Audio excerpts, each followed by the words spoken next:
সরকারি চাকরিতে কোটা সংস্কার আন্দোলনে শিক্ষার্থীদের ওপর হামলার প্রতিবাদে চাকরি থেকে স্বেচ্ছায় অব্যাহতি নিলেন জাহাঙ্গীরনগর বিশ্ববিদ্যালয়ের ম্যানেজমেন্ট স্টাডিজ বিভাগের সহযোগী অধ্যাপক জাহিদুল করিম।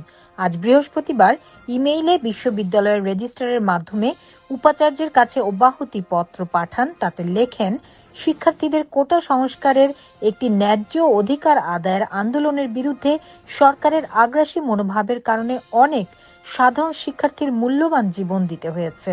রাজনৈতিক দলীয়করণের কারণে শিক্ষক সমাজের বিবেক আজ প্রশ্নবিদ্ধ পেয়েছে লোপ।